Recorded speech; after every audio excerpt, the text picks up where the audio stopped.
네, 그러면 웨비나 시작하도록 하겠습니다. 오늘 웨비나는 11개의 세션으로 이루어진 앱스플라이 웨비나 시리즈의 10번째 웨비나입니다. 벌써 10개의 웨비나 세션이 지나고 있는데요. 오늘 웨비나를 제외하면 하나의 주제만을 앞으로 남겨놓고 있습니다. 지금까지 참여해주신 많은 분들께 감사의 말씀 드리면서 웨비나 시작하겠습니다. 이미 진행된 9개의 주제들의 웨비나 세션 녹화본과 퀴즈는 모두 앱스플라이어 학습센터에 업로드되어 있습니다. 관심 있는 주제가 있으시다면 꼭 들어보시고 퀴즈도 함께 풀어보세요. 10개의 퀴즈를 모두 통과하시면 앱스플라이어 너리지 챔피언 인증서를 드리고 있으니 꼭 모든 퀴즈에 도전해 보시기 바라겠습니다. 그러면 오늘은 온드미디어의 활용법에 대해 알아보는 시간이 되겠습니다. 저는 앱스플라이어 한국팀의 커스터머 인게이지먼트 매니저 한지우입니다. 오늘 발표는 문유철 지사장님이 개념적인 부분에 대해 다루고 제가 스마트 배너의 데모를 진행해 드리겠습니다. 발표를 하는 중간에 Q&A에 질문을 올려주시면 답변을 드리면서 진행하고 웨비나 콘텐츠를 모두 마치고 Q&A 세션에 질문을 해주시면 라이브로 질문에 답변을 드리겠습니다. 네, 그러면 여기서부터 찰리님께서 진행해 주시도록 하겠습니다.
찰리님 혹시 지금 말씀하고 계시면 마이크 한번 확인해 주시겠어요?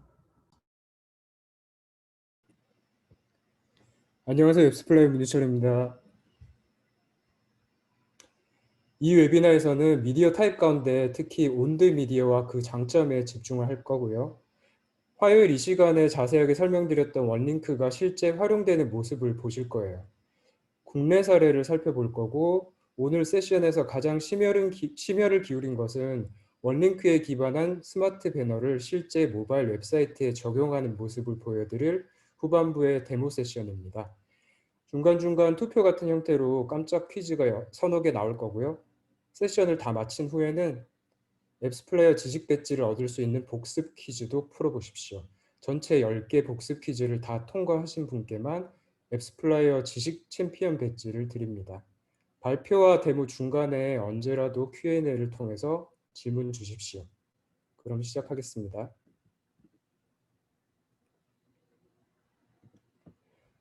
채널로서 어떻게 기능하느냐와 어떻게 그 채널을 확보하느냐에 따라서 미디어를 세 가지 주요 카테고리로 정의합니다. 페이드 미디어, 온드 미디어, 언드 미디어가 그건데요. POEM을 따서 포임 모델이라고도 합니다. 광고주는 페이드, 온드, 언드 미디어를 써서 브랜드 인지도를 높이고 콘텐츠를 퍼뜨리고 잠재 고객을 끌어들이며 수익 발생 퍼널 속으로 고객을 유도합니다.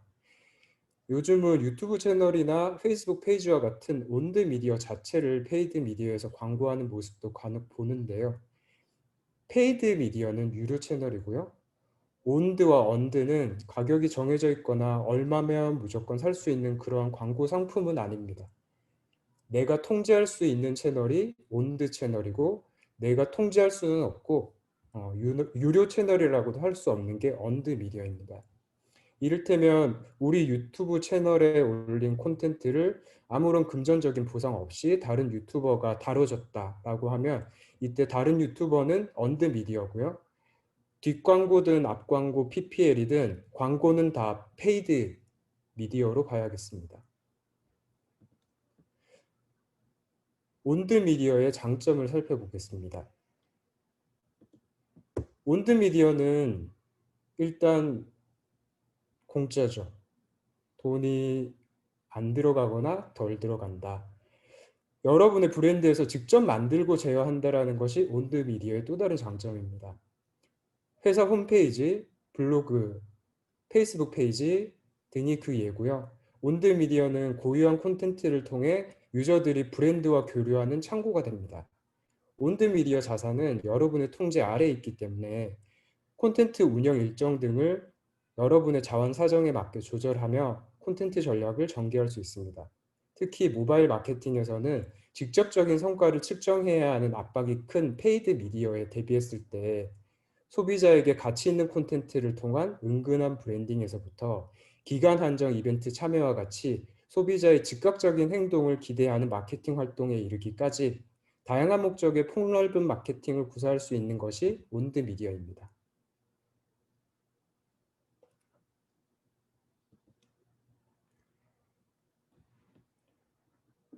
제가 제 폰을 직접 활용을 하면서 국내 환경에서 온드 미디어의 원링크가 어떻게 사용되고 있는지를 조금 보여드릴게요.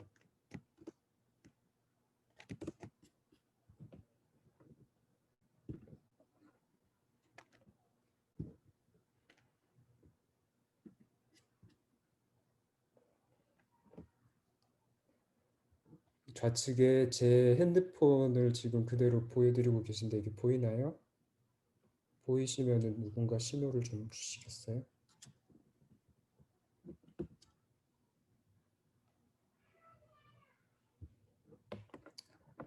자, 한 곳은 배달의 민족 웹사이트에 가면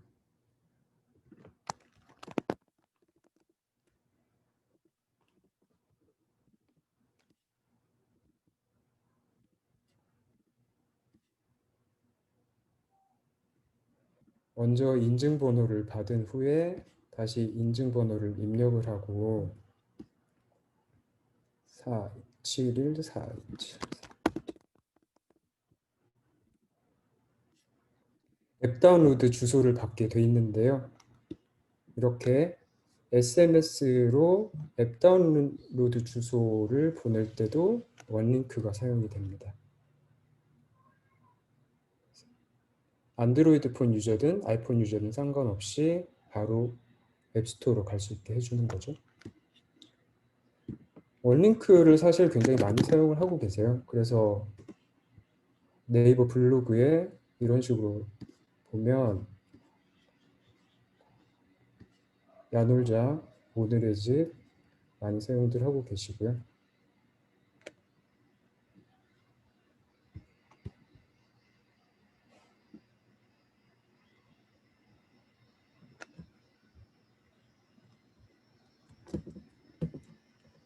요즘 인스타그램 많이 쓰시잖아요. 그래서 당근마켓 인스타그램 공식 계정에도 원링크를 쓰고 계셔서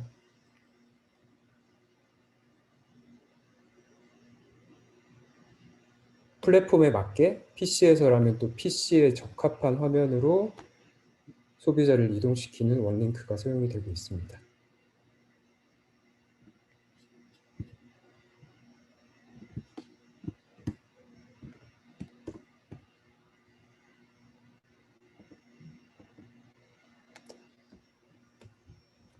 이메일 여러분들 얼마나 많이 쓰시는지 모르겠는데 해외만큼은 많이 쓰이고 있는 것 같지는 않아요.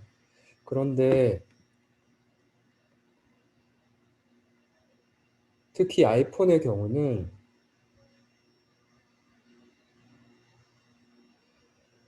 iOS 14 이후에 IDFA를 리타게팅에 활용할 여지가 극적으로 낮아집니다. 그래서 푸시 메시지에 대한 동의를 받는 것이 더욱 중요해질 수 있고 푸시 메시지를 허용하지 않은 유저나 앱을 삭제한 유저와도 필요할 때 다시 연락할 수 있는 CRM 컨택 자산을 확보하는 것이 더욱 중요해집니다. 이메일은 성과 측정과 딥링킹을 활용할 수 있는 훌륭한 매체지만 전통적인 이메일 서비스 제공업체는 클릭수와 클릭률 데이터는 제공하지만 유저를 앱스토어로 스마트하게 리다이렉션하는 솔루션까지는 제공하지 못하는 경우가 많습니다. 게다가 메일 서비스 제공자가 리다이렉션 링크를 랩핑할 경우 감싸는 거죠. iOS에서는 유니버셜 링크가 되게 동작하지 않아요. 하지만 원링크는 ESP가 메일 서비스 프로바이더가 랩핑한 링크를 벗기는 마술을 부릴 수 있습니다. 그래서 측정에도 문제가 없고 딥링킹과 디퍼드 딥링킹도 가능합니다. 원링크를 사용하면 안드로이드에서나 iOS에서나 매끄러운 유저 경험을 제공할 수 있습니다. QR코드도 원래 중국 같은 국가에 비하면 한국은 굉장히 안 쓰는 편이었는데 요즘은 제가 최근에 병원에 갔을 때도 QR코드를 스캔을 했어야 됐고 언택트 시대에는 점점 많이 쓰이고 있죠. QR코드에도 역시 원링크를 사용할 수 있고 앱스플라이어 대시보드에서 바로 해당하는 원링크 QR코드를 받아서 사용하실 수 있습니다.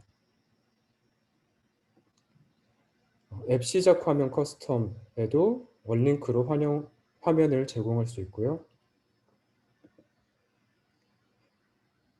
소셜미디어에서 오가닉 트래픽을 유도하는 것도 인스타그램에서 보셨습니다.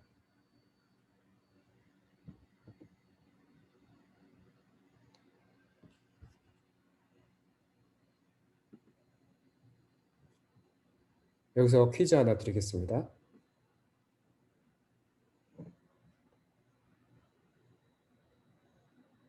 SNS 문자 메시지 마케팅에는 멀티 플랫폼 원링크를 사용해야 한다. 맞을까요? 틀렸을까요?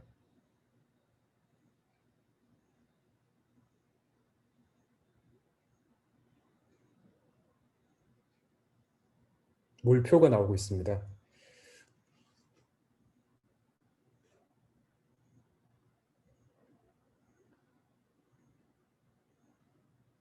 답안 창구는 5초 후에 닫도록 하겠습니다.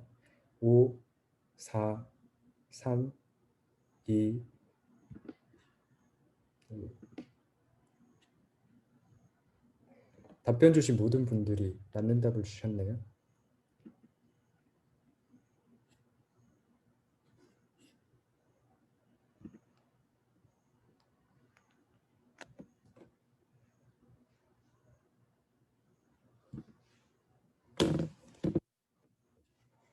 인스타그램의 경우에 딥링킹을 하려고 하면 제대로 동작하지 않을 수가 있어요. 그래서 소셜미디어 랜딩 페이지라는 걸 저희가 만들어 뒀고 다양한 템플릿이 있습니다. 콜 투 액션 버튼이 제대로 노출되게 하려면 최대한 콜 투 액션 버튼이 상단에 배치되어 있는 템플릿을 사용하실 것을 권해드립니다. 앱 추천 기능도 굉장히 많이 사용하시는데요.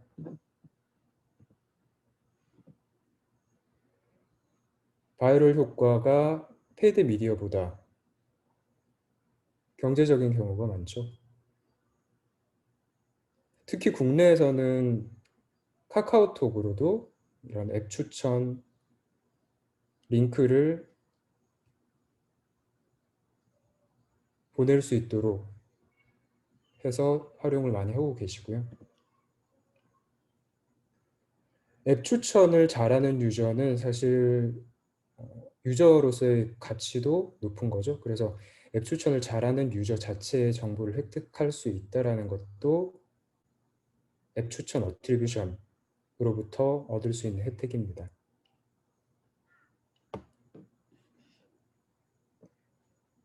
그리고 누가 추천을 해서 들어온 것인지를 알 수 있으면 새로 들어오는 유저에게 누구누구의 초대로 들어오셨군요 라고 하면서 신규 유저의 앱 첫 사용의 경험을 개인화할 수도 있고요.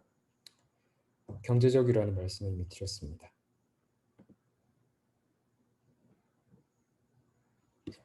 앱 추천은 저희 SDK에 유저 인바이트라는 기능으로도 들어가 있고요. 그 외에 자체적으로 구현을 하실 수도 있습니다. 이 슬라이드에서는 SDK에 이미 탑재되어 있는 메서드를 설명을 드리고 있고요.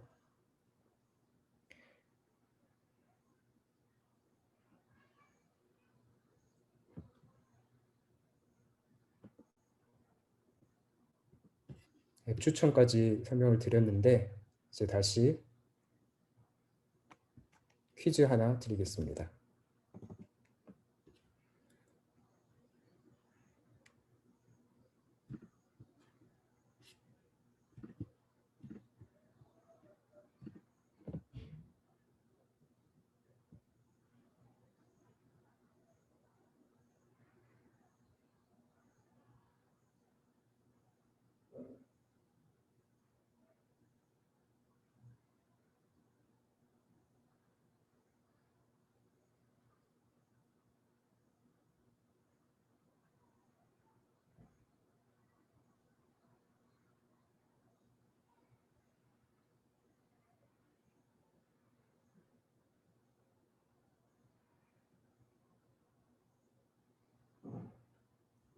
오, 4, 3, 2, 1.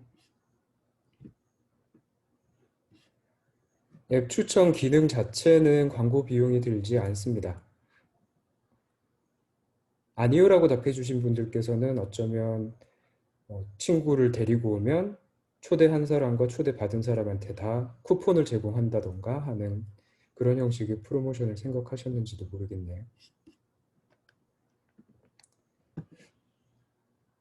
자, 이제 스마트 배너에 대해서 저희 대시보드에서 자세한 화면을 살펴보시고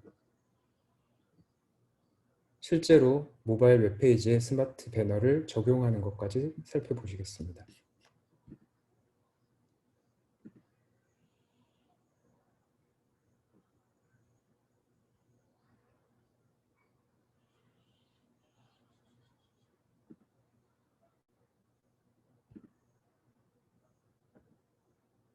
네, 그러면 여기서부터는 제가 스마트 배너를 직접 구현하고 이를 통해서 어떤 설정을 할 수 있는지를 보여드리겠습니다. 들어가기에 앞서 간단한 퀴즈를 하나 내볼 텐데요. 스마트 배너에서 광고 소재를 변경할 때마다 개발자가 새로운 코드를 개발해야 된다라는 퀴즈입니다. 참과 거짓으로 답변을 해주시면 되겠습니다.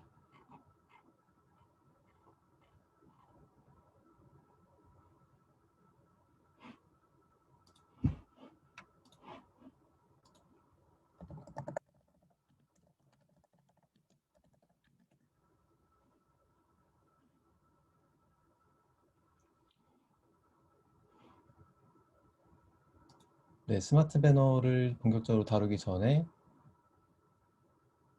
스마트 배너의 기능에 대해서 잠시 퀴즈를 내드렸고요. 한 10초 후에 폴 종료하도록 하겠습니다.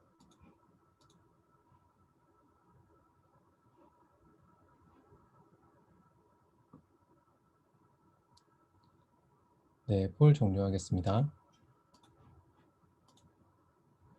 네, 정답은 거짓이겠죠. 스마트 배너는 한번 웹사이트 내에 스크립트를 심어두면 모든 배너의 설정을 대시보드에서 할 수 있습니다.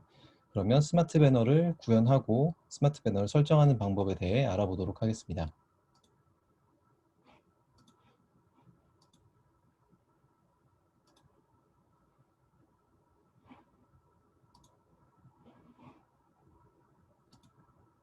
네, 지금 제 윈도우 화면을 윈도우를 보고 계신데요. 우선 지금 보시는 이 페이지는 앱스플라이어의 메인 홈페이지의 소스 코드를 그대로 가져와서 제가 임의로 만든 페이지입니다. 이 페이지를 보시면 앱스플라이어.com이 아니라 어떤 다른 URL 형식이신 것을 보실 수 있죠. 이 페이지가 앱스플라이어.com, 앱스플라이어의 메인 홈페이지인데요. 이 페이지는 제가 GitHub 페이지를 이용해서 구현한 페이지이고요. 이 GitHub 페이지로 접속해서 보시면 이 HTML 문서가 여기 표시되고 있는 것을 보실 수 있습니다. 보시면 이 앱스플레이어 홈페이지와 제가 만든 이 페이지가 완전히 동일한 페이지이고요. 그러면 이 페이지를 각자 서비스 하시는 홈페이지라고 생각해 주시기 바라겠습니다. 이제 이 페이지에 스마트 배너를 넣고 스마트 배너가 구현되는 것을 보여드리겠습니다. 이 페이지에서 인스펙트 버튼을 눌러서 개발자 도구를 켜주시고요. 여기서 개발자 도구 상단에서 디바이스 아이콘 부분을 클릭하시면 이 페이지를 모바일 환경에서 보실 수 있습니다. 보시면 앱스플라이어 홈페이지가 모바일 환경으로 잘 표시되는 것을 보실 수 있습니다. 그러면 여기에 이제 앱스플라이어 대시보드로 가서 스마트 배너 연동에 필요한 웹 SDK를 가지고 연동을 진행해 보겠습니다. 스마트 배너의 연동은 제가 임의로 만든 이 앱을 사용할 것이고요. 스마트 배너 페이지로 이동합니다.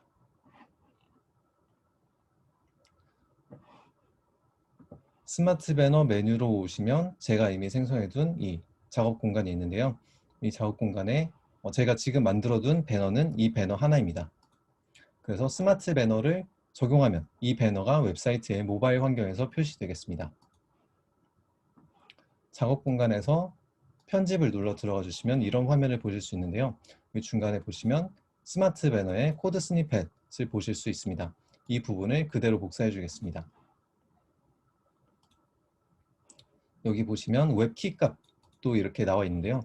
이 키값이 이미 이 코드 안에 다 이렇게 적용이 되어 있기 때문에 이 부분만을 복사해서 사용해 주시면 되고요. 그러면 이 HTML 문서로 들어와서 이 코드를 삽입해 주도록 하겠습니다. 이 코드는 헤드 태그 안에 아무 부위에나 삽입을 해주시면 되는데요. 저는 여기에 삽입을 하고 수정사항을 제출하도록 하겠습니다. 그러면 이제 스마트 배너의 구현이 완료가 되었는데요. 이제 다시 페이지로 가서 스마트 배너를 확인해 보겠습니다. 네, 이제 이 페이지를 새로 고침을 하면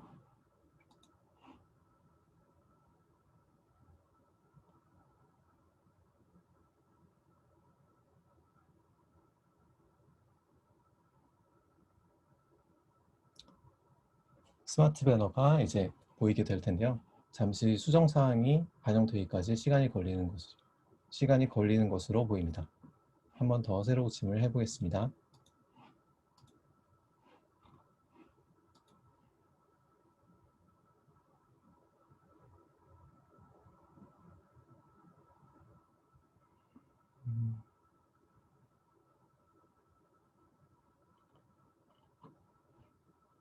네, 이 부분에서 스마트 배너가 표시가 되어야 되는데요. 잠시 잘 맞게 구현을 했는지 확인해 보도록 하겠습니다.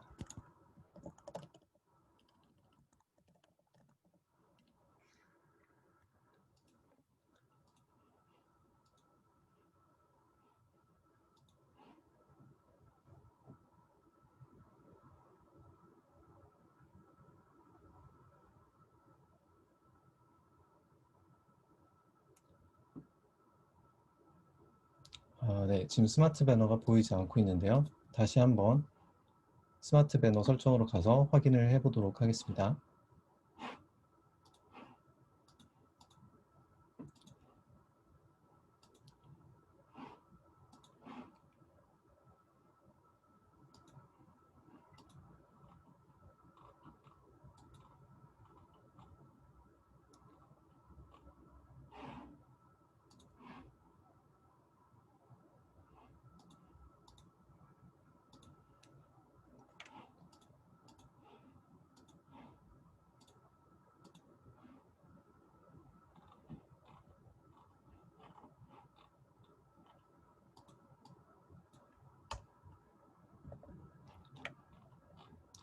네, 다시 수정사항을 제출하고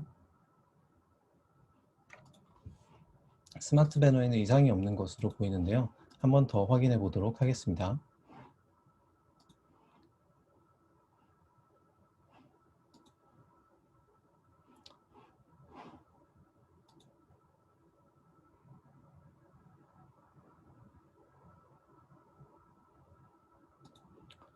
네, 아직 페이지가 보이지 않고 있는데요. 인코그니토 모드에서 한번 페이지를 열어보도록 하겠습니다.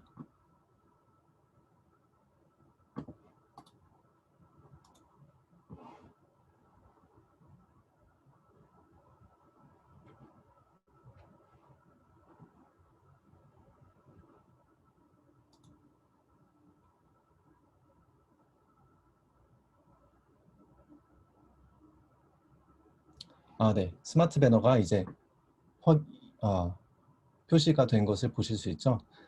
네.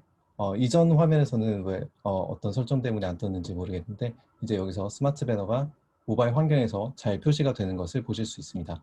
그래서 이 다운로드 앱 나우를 누르면 이 스마트 배너의 설정에 맞게 스토어 페이지로 이동을 하게 되는 것입니다. 그러면 스마트 배너의 구현은 이와 같이 하시면 되고, 보시는 것처럼 스마트 배너는 구현하기 매우 간단합니다. 이미 준비된 웹 SDK를 HTML 문서에 삽입하는 것을 제외하고는 아무런 개발 공수가 들어가지 않는데요. 반면에 스마트 배너를 통해서 배너의 광고 소재, 파라미터 설정이나 어트리뷰션 측정 등을 모두 대시보드에서 설정하실 수 있기 때문에 웹2앱 유저 전환에 매우 효과적이고 강력한 기능이 되겠습니다. 따라서 웹사이트를 활용하시는 분들은 모두 이용해 보시기를 권해드립니다. 그러면 스마트 배너의 구현은 이처럼 하시면 되고, 대시보드로 가서 스마트 배너의 전체적인 설정 옵션을 대시보드에서 보여드리겠습니다. 네, 작업 공간을 만드는 법부터 안내를 드리겠습니다. 작업 공간 생성을 눌러주시고, 작업 공간은 저는 웨비나 시리즈라고 해보겠습니다. 작업 공간을 만드셨으면 작업 공간에 맞는 이 코드 스니펫이 보이시는데요. 마찬가지로 이 코드 스니펫을 복사해서 제가 구현했던 것처럼 구현을 해주시면 되겠습니다. 그럼 이렇게 작업 공간을 만드셨으면 배너 그룹을 추가해 주셔야 되겠는데요. 배너 그룹도 마찬가지로 식별을 위한 이름을 적어주시면 되겠습니다. 그리고 스마트 배너는 원링크를 기반으로 만들어지므로 사용하실 원링크를 선택해 주시면 되고요. 원링크 템플릿을 선택하시는 것이고요. 이 템플릿에서 설정하신 유니버설 링크 아니면 앱 링크 등의 설정이 모두 적용된다고 보시면 되겠습니다. 그리고 URI 스킴을 따로 설정하고자 하시는 분은 이곳에 스킴 값을 넣어주시면 되겠습니다. 그리고 밑으로는 어트리뷰션 소스를 설정하시는 부분이 있습니다. 세 가지 옵션이 있는데 여기 첫 번째 옵션은 이곳에서 설정하시는 고정값을 사용하시는 옵션이 되겠습니다. 즉 유저가 스마트 배너를 클릭하고 설치하면 해당 유저의 설치가 미디어 소스, 캠페인, 채널 여기서 설정하신 값으로 기록되겠습니다. 그리고 두 번째 옵션인데요.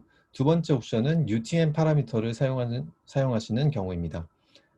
네이버 아니면 구글, 페이스북 광고 혹은 어떤 광고든 UTM 파라미터를 붙여서 진행하시는 광고가 있으실 텐데요. 이런 광고의 타겟 페이지를 웹사이트로 정해두시는 경우에 이런 광고들의 웹2앱 성과를 측정하고 싶으실 그런 니즈가 있으시겠습니다. 이런 경우에는 설치가 발생하면 이 옵션을 사용하셨을 때 유저가 진입할 때 UTM 소스가 붙어 있으면 해당 UTM 소스를 원소스로 어트리뷰션 하는 옵션이 되겠습니다.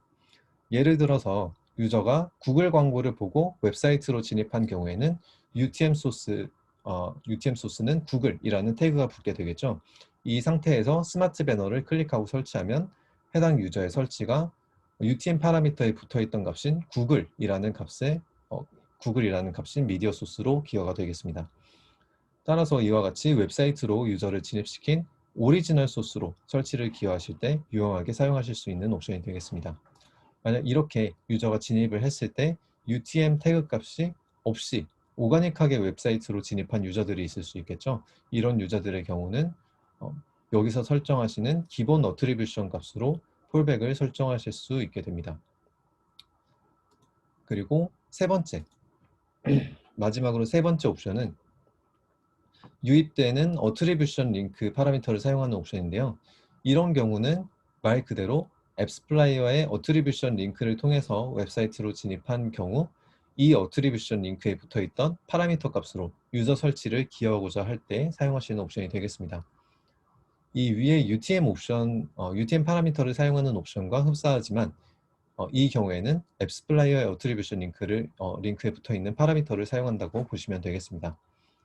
여기서 주의하실 점은 원링크를 통해서 진입하시는 경우는 오리지널 소스에 기여되지 않고 네트워크의 싱글 플랫폼 링크, 즉 도메인이 app.appsplayer.com으로 시작하는 링크를 사용하시는 경우에만 적용이 된다는 점을 유의하셔야겠습니다. 마찬가지로 해당 파라미터가 없거나 오가닉하게 진입한 경우에는 여기서 설정하신 fallback attribution 값이 사용됩니다. 그리고 밑으로는 이 외에도 추가로 파라미터를 붙여서 사용하실 수 있는 옵션들이 있습니다. 그리고 밑으로는 해제 동작이라고 번역이 된 부분이 있는데요. 이 부분은 배너 다시 보지 않기 등의 옵션을 생각하시면 되겠습니다. 아까는 제가 이 해제 동작을 지정해 놔서 배너가 보이지 않았던 것 같은데요. 이 옵션을 설정해 두시면 유저가 스마트 배너에 X 표시 버튼을 누르면 이곳에서 설정한 기간만큼, 지금의 경우는 X 버튼을 눌렀을 때 1시간 동안 유저에게 스마트 배너를 띄우지 않는 그런 옵션이 되겠죠. 그리고 밑으로는 최대 빈도 제한이라는 옵션이 있습니다. 이 부분은 frequency capping이라고 하면 더 친숙하게 느끼실 분들이 계실 것 같아요. 이 최대 빈도 제한을 걸게 되면 유저에게 여기서 설정하신 횟수 이상으로 배너가 노출되지 않습니다. 예를 들어서 여기서 3회로 지정하면 특정 유저에게는 3회까지만 배너가 노출되고 그 이상으로는 노출이 되지 않는 것이겠죠. 그리고 밑으로 내려오면 스케줄은 말 그대로 시작하는 날과 종료 날짜를 설정하실 수 있습니다. 어떤 이벤트를 프로모션 하시는 경우에 유용하게 쓰실 수 있을 것 같고요. 그리고 위치 옵션에서는 특정 국가를 선택하시거나 아니면 특정 국가를 제외할 전 세계에서 특정 국가를 제외할 수 있는 옵션을 제공하고 있습니다. 그리고 밑에 활성 페이지 옵션에서는 특정 페이지의 주소에 이 URL 주소를 말하는 것이 되겠죠. 이 주소에 사용되는 문자를 이용해서 배너를 어떤 특정 페이지에만 띄우도록 설정하실 수 있습니다. 예를 들어서 어떤 이벤트 프로모션을 하는 페이지가 있고 거기에 이벤트라는 문자가 포함되어 있다. URL 창에 URL 주소에 이벤트라는 문자가 포함되어 있다고 했을 때 이 이벤트라는 값을 포함하는 URL 페이지에만 이 스마트 배너를 띄우고 싶다라고 하는 그런 니즈가 있으실 수 있겠는데요. 그때는 URL 부분 지정에 이벤트라고 해주시면 이 값을 포함시키는 주소, URL을 가진 페이지에만 이 스마트 배너를 띄우실 수 있습니다. 네, 그럼 여기까지 배너 그룹의 설정을 알아보았고요. 저는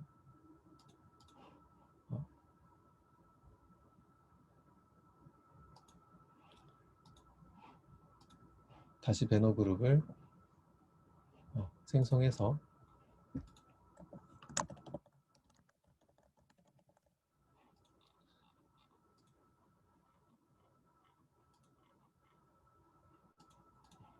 배너 그룹을 생성해서 다음으로 배너를 설정하는 부분을 알아보겠습니다. 네, 배너 설정 부분은 어려운 부분이 없어서 빠르게 다루도록 하겠습니다. 마찬가지로 배너 식별을 하실 수 있는 이름을 적어주시고요. 소재 디자인을 선택하실 수 있습니다. 4가지 형식의 템플릿을 제공하고요. 저는 이 템플릿을 선택하도록 하겠습니다. 템플릿 스타일에서 배너 위치 등을 지정하실 수 있고, 그리고 배너에 들어가는 모든 텍스트나 아니면 아이콘 또는 배경 이미지, 여기에 들어가는 배경 이미지, 로고 등을 모두 수정하실 수 있습니다. 그리고 마찬가지로 개별 배너마다 어트리뷰션 파라미터를 붙여서 생성하실 수도 있고요. 그러면 저는 실제로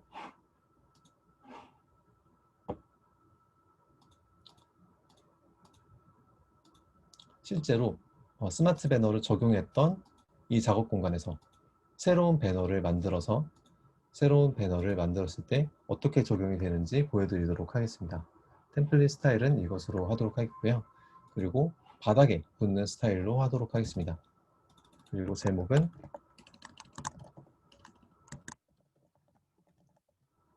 웨비나 시리즈 이렇게 하고, 설명에는 이렇게 하겠습니다. 그리고 이렇게 버튼의 문구도 바꿔줄 수 있고 배경색도 바꿔주도록 하겠습니다. 그리고 앱 아이콘은 다른 곳에서 호스팅되고 있는 앱스플라이어의 로고에 이미지 주소를 넣어주겠습니다. 그리고 배경은 그대로 두고 레이팅을 추가하고 싶으신 경우에는 이렇게 레이팅도 뭐 마음대로 추가를 하실 수가 있고요.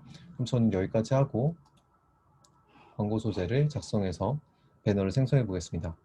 이렇게 소재 작성을 마치시면 다음과 같이 테스트하실 수 있는 페이지가 뜨는데요. 여기서 테스트하실 랜딩 페이지의 주소를 복사해서 붙여넣고 생성을 누르시면 이 배너의 모습을 바로 볼 수 있는 이 URL 페이지가 생성됩니다. 그래서 이 페이지를 복사해서 모바일에서 확인을 해 보셔도 되고요. 저는 바로 실제 페이지로 가서 확인을 해 보도록 하겠습니다.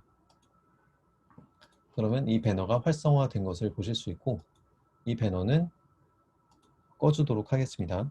배너가 여러 개 활성화되어 있는 경우에는 랜덤하게 배너가 로딩되고요. 배너 간의 A/B 테스트를 할 수 있는 기능은 내년 1분기에 업데이트가 일단은 예정되어 있습니다. 그러면 홈페이지로 가서 새 배너가 적용된 것을 확인해 보도록 하겠습니다.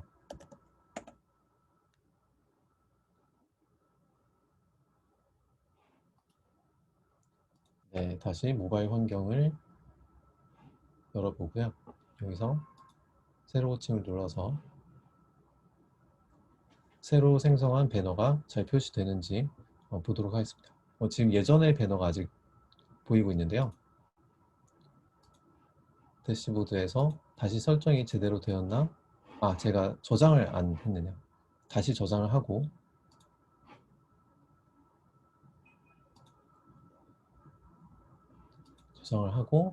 이 배너가 정지되고 이 배너만 활성화된 것을 보실 수 있습니다. 그러면 다시 테스트를 해보도록 하겠습니다.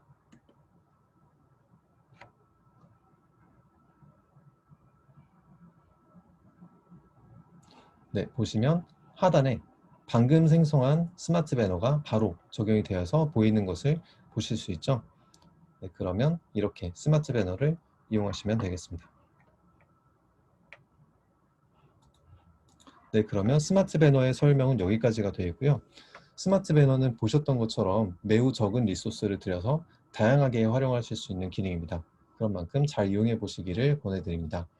그러면 마지막으로 아까 찰리님께서 잠시 언급을 해주셨던 월링크의 소셜 앱 랜딩 페이지 옵션에 대해서 짧게 다루도록 하겠습니다. 소셜 앱 랜딩 페이지는 다음과 같이 개별 링크 생성 단계에서 설정을 하실 수 있고요. 설명처럼 페이스북이나 인스타그램과 같은 일부 소셜 앱에서는 자체적으로 앱에서 딥링킹 제한을 걸어서 다른 앱으로 이동하는 그런 딥링킹을 할 수 없게 제한을 두고 있습니다. 따라서 이런 소셜 앱에서는 원링크를 클릭했을 때 우선 랜딩 페이지를 띄우고 그 랜딩 페이지에서 CTA 버튼을 눌렀을 때 바로 앱으로 딥링킹 될 수 있도록 우회하는 방법을 제공하고 있습니다. 랜딩 페이지를 만드는 방법은 다음과 같이 스마트 배너에서 템플릿을 제공하듯이 이런 여러 가지 템플릿을 제공하고 있고요. 스마트 배너에서 여러 가지 텍스트나 배경 이미지, 로고 이미지 같은 설정을 하셨듯 여기 앱 랜딩 페이지 설정에서도 이런 부분에 커스터마이징 하셔서 사용을 하시면 되겠습니다. 그러면 오늘 데모는 여기까지가 되고요. 다시 슬라이드로 돌아와서 Q&A를 진행하도록 하겠습니다.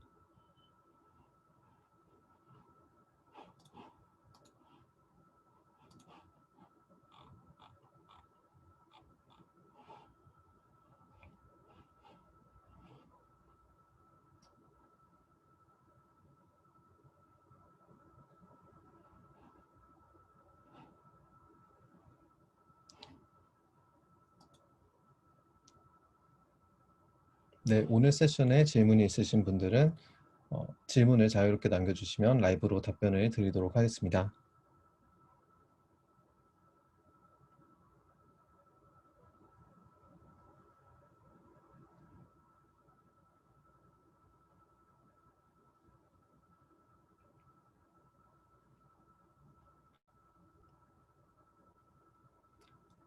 Q&A 세션을 진행하기 전에 그 이전 슬라이드로 한 장 넘겨주시겠어요?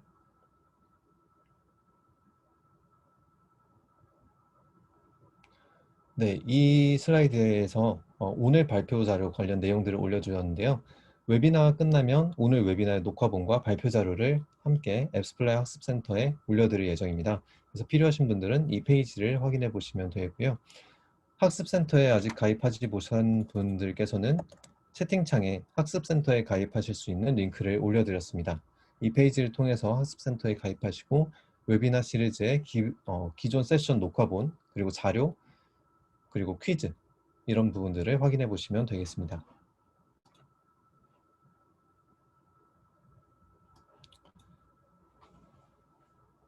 그러면 Q&A 세션을 이어가겠습니다.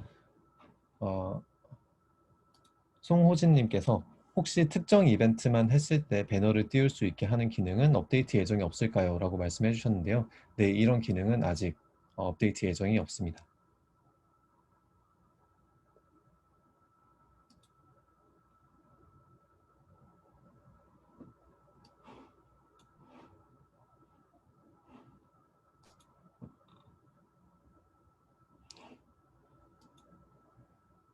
네, 그러면 Q&A 질문을 기다리면서 다음 웨비나 세션에 대한 안내를 드리겠습니다.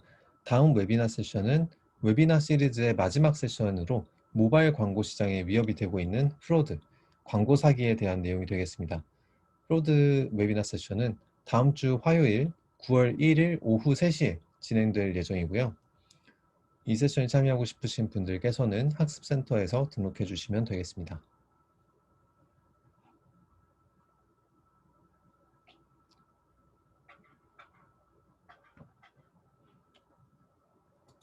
네, 그러면 질문이 없는 관계로 오늘 세션은 여기서 마치는 것으로 하겠습니다. 오늘 모두 참여해 주셔서 감사합니다.